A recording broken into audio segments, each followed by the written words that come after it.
Yo guys, Ollelito here with another Tactics Thursday, and in today's video guys I will be breaking down the best 4-4-1-1 tactics and roles in FC26. This setup is perfect if you want to stay compact, control the game, but also if you want to switch between slow build up and fast paced counters depending on the game. I'll cover the tactics, the roles, but also some game footage to take your game to the next level. Let's get into it. So, jumping into the video, 4-4-1-1 new tactics and roles that I recently just played with. And in general with the 4-4-1-1 you want a few different kind of stats for a few different positions. So for the goalkeeper you can use whoever you want. I decided to put Courtois in net. I think he's a great keeper, one of the best keepers on the game. I would say him and Donnarumma are really good. Mamadashvili, cheaper option if you're looking towards that. Fullbacks, just need them to be quick in general. They will both be on fullback anyway when we jump later on into the roles. Center backs, I just put two, and this is going to be Stam and Ruben Diaz, of course. And the main thing you're looking for with center backs this year is basically pace and physique and defending. These are three key stats. And I mean, if we look at my center backs that I have, I usually play Marquinhos, but you have Konate, you have Vivian, and you also obviously have someone quick like Van de Ven, for example. An important thing, if you manage to have someone like Van de Ven, make sure to put him on the left-hand side as he's left-footed, because you always want to have a left-footed center back on the left-hand side and a right-footed center back on the right-hand side. If you have two right-footed or two left-footed players, it doesn't really matter that much, but if you have one right-footed, one left-footed, make sure to put the left center back on the left-hand side. Same with the midfielders. Wingers, we want to be very, very quick, basically because we want to use the wingers to our advantage as much as we possibly can, and we want to be able to play these through balls in behind to them. So I decided to go for Nico Williams, very, very good winger, fits perfect for pro restrictions, as we can only have 3 players from 88 to 91 rated, and Nico obviously doesn't belong in this category, so he's the perfect 87 rated winger. Quick, good dribbling, good pace, good passing, and in general some really good plays out with finishing, game changer, rapid in goal, relentless, and quick step. But also on the other hand we have the most overpowered card in the game, Claudia Pina, with obviously finesse, also incisive for a winger, which is really nice. Claudia Pina, you may argue, yes, she should probably be playing as a striker, but in this formation she is playing as a winger for me. The CMs, in general, I'm just looking at playstyles in terms of center midfielders this year, and I want my center midfielders to be able to have tiki-taka. Now I just put Chouameni into the team, but in general, Chouameni, very, very good player. Caicedo manages to have tiki-taka. Other options though for Chouameni, if we decide to go for another center midfielder in this year's game, would be to go for someone like, of course, Frankie de Jong, who manages to have tiki-taka in gold, or even Reinders, if I really wanted to. So now we have tiki-taka on both our CMs, and it kind of works to have them both in silver, but I would advise you guys to try to look for them in gold as well, because that's obviously even better. For the cam, looking for two things. I want incisive, most important thing, and I also want them to be able to have finesse or low driven, or in general both. And Palmer manages to have both of these, but also incisive is going to be the key for these through balls to the striker or to the winger. Then for the striker as well, it would be nice if they managed to have incisive. Obviously a lot of strikers doesn't. Dumoulin in this guy has, same with Pina, she has, but if you can't find a striker with incisive, it's not the end of the world. But most important thing, they should have either finesse or low driven. I would advise you guys to go for more low driven, because I think that's a way easier way to score inside the box, but finesses are also very, very accurate.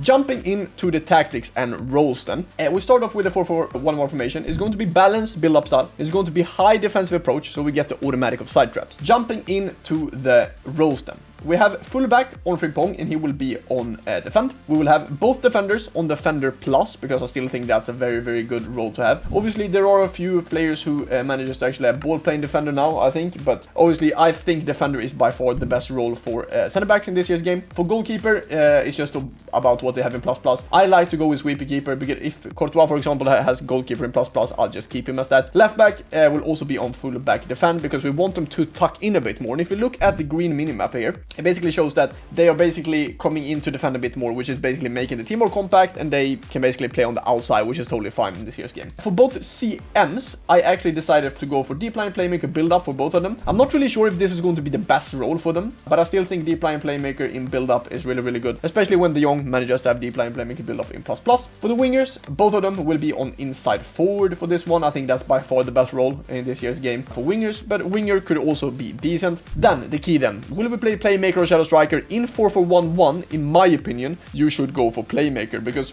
we're going to need that kind of like link up point between the CMs and the cam and the striker, and Palmer will just occupy in that kind of space, looking for spaces to get into and to be able to find kind of the link up between the CM into the striker. And then for the striker, we always go with advanced forward. If you want to copy these tactics, the link is up there above tactical preset, as you see there. Copy the tactics, and now I'm going to show you a bit how you play the 4-4-1-1 formation as well.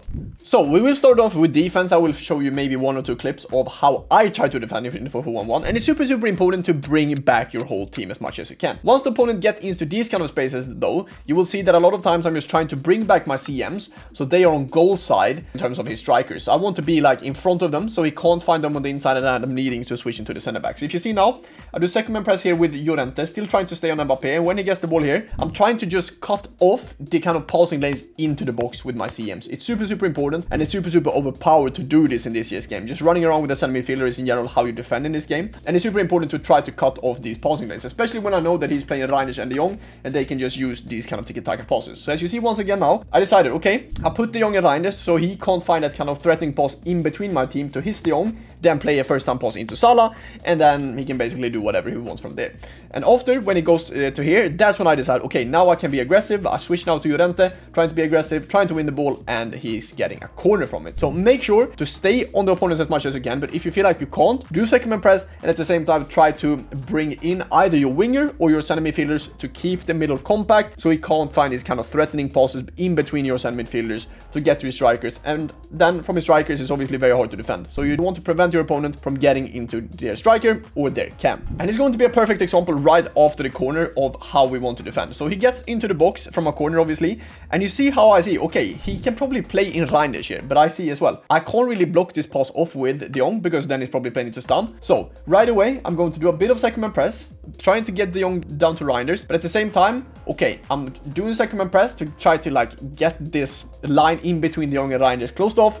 Reinisch manages to get the ball, and from here we can start a counter-attack, because from corners, that's where opponents in this game are most vulnerable, and we are very close to get a very good chance out of this. Unfortunately, De Jong is a bit too weak, and he managed to get the ball after it. But in general, great defending, try to close that middle off and try to keep it as compact as you possibly can. And in general, the thing you want to do with a 4-4-1-1 is to obviously try to use your CMs as much as you can. And this is why I think tiki-taka is super important, because you will be able to play these kind of first time passes right into the box, especially when you have a cam that's on playmaker and a striker as well, and even the wingers both being on inside forward. You have plenty of options in the 4-4-1-1 because the CMs are in general a bit more higher up than the CDMs if you were to play a 4-2-3-1, for example. So for example here, we get down with Nuno Mendes. I know for example that Nuno Mendes manages to have a ping pass in white, so his R1 pass are very good, and I want to find the inside here. And once I get this kind of pass from Nuno Mendes breaking in between his Salah and Llorente, when I get the ball to De Jong, I most often want to play that kind of first time pass into the box and try to be aggressive, take a touch forward, shoot, because that's obviously when it's very hard to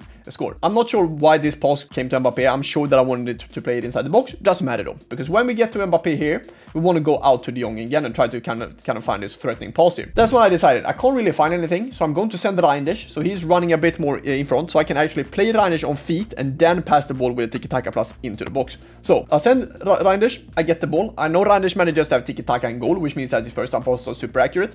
I played first time into Morgan, and from here it's super important to try to use the left stick as much as you can in this year's game. And this is also why I talked about I want the strikers and wingers and cam to be able to have the low driven or the finesse. Morgan in this case manages to have the finesse shot goal, which I'm obviously abusing inside the box. When I get here, I'm just doing a bit of left stick.